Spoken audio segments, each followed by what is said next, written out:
last quarter of December 2022, OVP spent 16 million for maintenance of safe houses. Do you confirm? I have no personal knowledge, Your Honor. May we know if any one of you has personal knowledge about this? Ms. Villa del Rey? None, Your Honor. Nevertheless, let me finish this manifestation. 2022 last quarter, the OVP spent 16 million for maintenance of safe houses. This was followed by 2023 first quarter, another 16 million for maintenance of safe houses. This was followed by 2023 second quarter, another 16 million for maintenance of safe houses. And finally, 2023 third quarter, this time 5 million maintenance of safe houses. The only conclusion that I can derive from 2022 last quarter to the third quarter of 2023, meron kayong informants or assets whom you are keeping in the safe houses that the OVP is renting.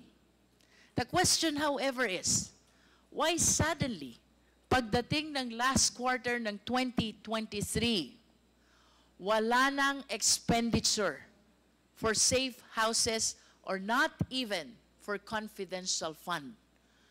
San po napunta yung informant at assets nyo, which you have been keeping in your safe houses from the last quarter of 2022 to the third quarter of 2023? Yun po ba inabandon ng OVP? Yun po ba biglang nag-disappear? I understand that you have no personal knowledge, but at least please give us a reasonable interpretation of what happened. Why suddenly, in the last quarter of 2023, nawala ang maintenance ng safe houses, which means nawala din ang informants at saka assets. Where did they go? Ms. Villa del Rey? I'm sorry, Your Honor, I cannot answer the question since I don't have really knowledge of the utilization of the confidential fund. Attorney Sanchez? Your Honor, I also apologize, same as the answer of Ms. Villa del Rey, Your Honor. Mr. Kevin? Same, Mr. Chair. I have no knowledge or participation in the utilization of the confidential funds. Ms. Rabago? Same, Mr. Chair. I don't have a personal knowledge on the utilization of the confidential Ms. funds. Villa del Rey, can you at least tell us who has the personal knowledge over these matters? Based on the JC and based on the issuance of cash advance, it is the Special Disbursing Officer. Who as is? the accountable officer. Can you please cite the name of the Special Disbursing Officer? As shown in the check, Your Honor, it is Ms. Gina Acosta. And apart from Ms. Gina Acosta, who else has personal knowledge over these matters? I don't have idea, Your Honor. And you confirm that Gina Acosta, the Special Disbursing Officer, whom you described earlier as confidential official with salary grade 24, is one of those who were subpoenaed and who did not appear. Tama po ba? Tama po, Your Honor. Thank you. I have nothing further, Mr. Chair. Thank you, Congresswoman Luistro. Mr. Yes, Chair, Deputy Speaker I just J.D. wanted Suarez. to ask a question. Attorney Sanchez, yung binanggit po ni Congressman Luistro na Special Disbursement Officer, ano pong pangalan niya? Gina Acosta. Yeah. She was the one cited in contempt, correct? Yeah. Along with Fajarda. Okay. Okay. I just wanted to get that clear. Thank you very much.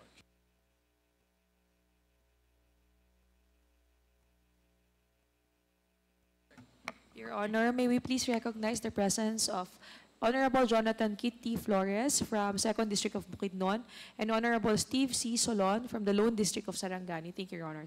Yes, the Chair would like to recognize the next interpellator, the Honorable Jefferson Konghun. You have the floor, please. Thank you, Mr. Chair. Mr. Chair, gusto ko pong i-direct ang aking katanungan kay Ginoong Jerome Tenedo. Good afternoon, Mr. Chair. Good afternoon po. Bilang eksperto po no, sa budget and planning, budget preparation, familiar po kayo sa estimation at forecasting ng mga budget. Kumbaga, i-request mo yung budget, nagre-request ka ng budget na kaya mong i-utilize, tama po ba? That's correct, Mr. Chair. So pag nag-request ka ng budget for 1 year, kaya mong siguraduhin na ito kayang-kaya mong i-utilize ng 1 taon. Should be, Mr. Chair. Okay. So pag nag-request ka naman ng 1 quarter, ng 1 quarter, yung in-request mo rin, kaya mong i-utilize sa 1 quarter. Should be, Mr. Chair. Okay. Mr. Kelvin, ano ang trabaho mo sa OVP? Isa po akong budget officer. Involved po ako sa paggawa ng budget proposal during budget proposal submission to DBM. And then during budget legislation sa mga hearing po ng Committee on APRO, gumagawa din po kami ng documents to be ready documents for the hearing. Okay. Kanina may tinanong si Congresswoman Jinky kanina. Yes, Mr. Chair. Yung na-alter, no? Kasi sinabi kanina, walang budget, no? Walang nakalagay na budget para dun sa confidential fund o maintenance, no? Ng mga safe houses nung panahon ni VP Robredo. Tapos nung naging si VP Duterte nagkaroon na ng budget for maintenance ng mga safe houses. May kinalaman ka ba sa bilang budget officer, may kinalaman ka ba sa paglalagay ng budget na ito? Specifically for safe houses, wala po, Mr. Chair. Di ba sa'yo dumadaan lahat, lalong-lalo na pag mga request ng mga budget, siyempre may kinalaman ka sa paglalagay ng menu, pagdagdag ng menu, no? Sa budget nito. That's correct, Mr. Chair. But in general sense po yung naging nakalagay sa letter as confidential expenses or confidential fund, wala pong breakdown na merong maintenance of safe houses. So yung nakalagay sa budget ng OVP na nakalagay doon is maintenance for safe houses. Wala kang kinalaman dito? Hindi ikaw ang naglagay dito sa inyong budget proposal? Yes, at the time of submission of request, wala pong ganong specific na expense type or need, sir.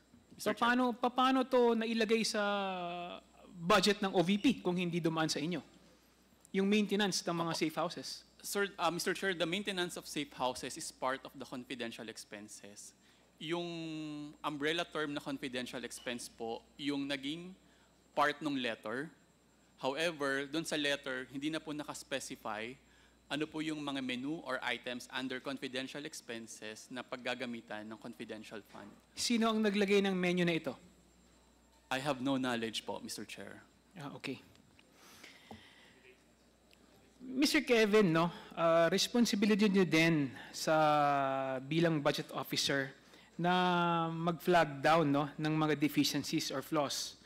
Pag meron kayo nakikita sa budget implementation ng OVP, tama po ba? That's correct, Mr. Chair.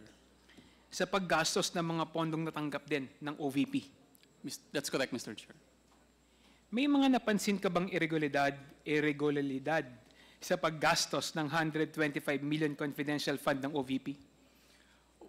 Wala po, Mr. Chair. I have no knowledge with regards to utilization. The budget division is mainly involved on the early phase po, on the request of cash advance for confidential activities. So wala kang alam, lalong-lalo na sa kung paano ni-utilize? Yes, Mr. Chair. Kay Madam Rosalyn Sanchez, di ba po kayo ang pumipirma ng cheque? Kasama po kayo sa pumipirma ng cheque?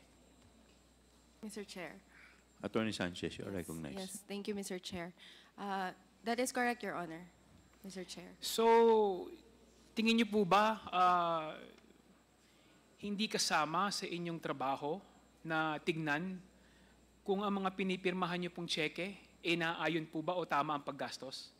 Mr. Chair, Your Honor, At the time that the cash advance is issued, there is still no utilization yet.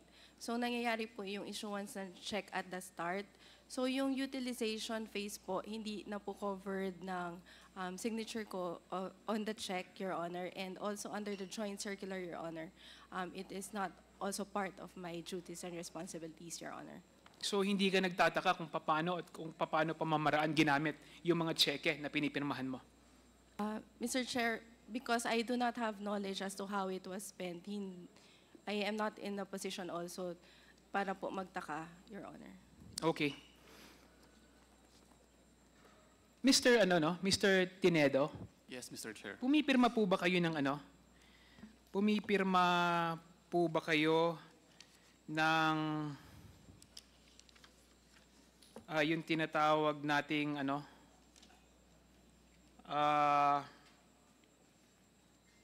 FAR o yung FAR? Yes, Mr. Chair, the Financial Accountability Report. Yes, Financial Accountability Report. Pumipirma po ba kayo nun? Yes, Mr. Chair. Meron po ba kayong pinipirmahan nun pagdating sa confidential fund? Part po ng FAR, sir, is yung line item na or expense type na confidential expenses, sir. Mr. Chair. So, nagsicertify ka, tama? Certified correct po na may pondong nilaan sa OVP para sa confidential expenses at may pondo rin po na inobligate for the cash advance ng confidential activities. So, wala rin itong kinalaman sa paggastos? Yes, Mr. Chair. Kung tama ang paggastos? Correct, Mr. Chair. Okay, thank you.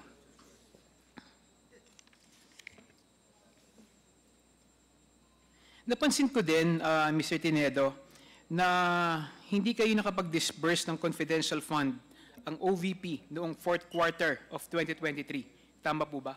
Tama po, Mr. Chair. Dahil dito ay may remaining balance o undisbursed balance ang OVP na 125 million. That's correct, Mr. Chair. Mr. Tinedo, kung tama ang budget planning at forecasting na isinasagawa ninyo para sa 2023 budget ng OVP, meron kayong inalat na 500 million na confidential fund for the entire year or 125 million each quarter.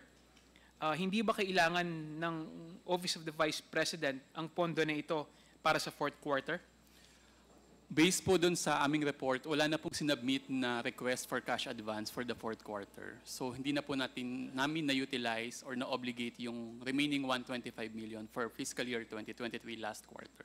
Hindi ka ba nagtataka kung bakit first, second, and third quarter may request na confidential fund ang OVP sa kanyang paggastos, lalong-lalo na para sa mga warehouse and safe houses. Pero pagdating ng fourth quarter, bigla itong nawala at hindi na ginamit ng OVP ang kanyang budget for confidential fund? Hindi ba nakakapagtaka yun? Nakakapagtaka po, pero during the reporting po namin internal, binabanggit po namin periodically na may remaining pa na 125 million na available for the last quarter. Bakit ka nagtaka? There is a program budget na po for the entire year. So, and yung 125 million is for the last quarter of 2023. Significant siya na pwedeng maka-apekto sa budget utilization status or rate ng OVP. Hence, kailangan ko pong i-report na may available pa. Hindi ka ba nagtaka dahil kawawa naman yung mga nasa mga safe houses and warehouses ninyo sa mga binibigyan nyo ng allowance ng mga intelligence officers? Hindi ka ba nagtaka para doon? At that time, Mr. Chair, wala po akong idea or knowledge kung paano ginagamit yung confidential expenses except those items na nakalagay sa joint circular. So, wala po akong basihan para pagtakhan kung paano yung mga safe houses, mga assets. Tingin ko, may alam ka rin ba kung ano na nangyari sa mga rewards and supplies for the informants? Kung ano nangyari sa kanila? So, I guess, wala ka rin alam dito. Yes, Mr. Chair, wala po akong knowledge. Alam mo, Mr. Tinedo, tingin ko, isa lang ibig sabihin nito, no? Dahil hindi dire-diretso yung pag-utilize ng pondo ng OVP ng kanyang confidential fund. Ang isa lang na ibig sabihin nito, ay walang totoong programa na pinaglalaanan itong confidential fund. Kung kaya walang sinusundan na logic or forecasting ang budget para dito. At wala ring epekto sa ahensya na hindi nila nagamit yung kanilang confidential fund. Tingin mo po pwede ko bang i-ano yun? Isipin yon? Sir, as part of OVP, may mga activities naman po yung OVP sa mga projects and programs. However, insofar as confidential activities is concerned, wala pong knowledge yung budget division. Lahat po kami doon. Kung paano ginagamit ang confidential funds. Okay. Alam po ninyo, sa isang opisina, imposible pong hindi kayo nakakapagkwento-kwentuhan kung paano nyo nagagamit, no, ang isang pondo. Dahil alam naman natin lahat kayo nakapirma dito. At obligasyon ninyo na siguraduhin na yung confidential fund ay nagagamit sa tamang pamamaraan. So, parang hindi ka paniwala na talagang wala kayong idea kung paano ito na-utilize. No? Kasi syempre, lahat yan, you affix your signatures. At kahit paano, responsable kayo sa kung saan paano ito nagagamit. Lalong-lalo na, ikaw, Madam Rosalyn Sanchez, yung iyong pirma ay nasa cheque. Ikaw, Madam Villa Del Rey, kayo po ang accountant, no, ng Office of the Vice President, na kahit paano, inaalam nyo rin, sigurado ako, kung paano na-utilize at nagagamit yung mga pondo na ipinagkakatiwala sa Office of the Vice President. Maaaring sinasabi ninyo na wala kayong direktang information o walang nagpupuntang mga papeles na dumadaan sa inyong opisina. Pero kahit paano alam ko na dumadaan sa inyo yung impormasyon kung paano ito nagagamit. Mr. Teñedo, sa tingin ko, ikaw ang least guilty kung sakasakaling may nangyaring irregularidad dito sa paggamit ng confidential fund ng Office of the Vice President. At sana, no, kung may nalalaman ka, mas maganda, sabihin mo na. Kasi hindi naman titigil ang committee na ito na para mag-imbestiga, lalong-lalo na kung paano at ginamit, kung saan ginamit ang confidential fund ng Office of the Vice President. Nakita nyo naman, may mga ilang tao na nakapirma, pero iba-iba yung pirma. Hindi alam kung saan, paano ginamit, or kulang yung information, lalong-lalo na sa acknowledgement receipt. Patong-patong na red flags, no? Yung nauungkat tungkol sa Office of the Vice President Confidential Fund for 2022 and 2023. Tila ba ginagamit ang confidential fund bilang sistema, no, para mag-commit ng plunder or manguha ng pera sa pamahalaan. So, kailangan nating malaman kung saan nang napupunta o paano nagagamit ang confidential fund na ibinibigay natin sa ating mga opisina. Yun lang po, Mr. Chair. Maraming salamat po. Thank you very much, Congressman Conghun. With the permission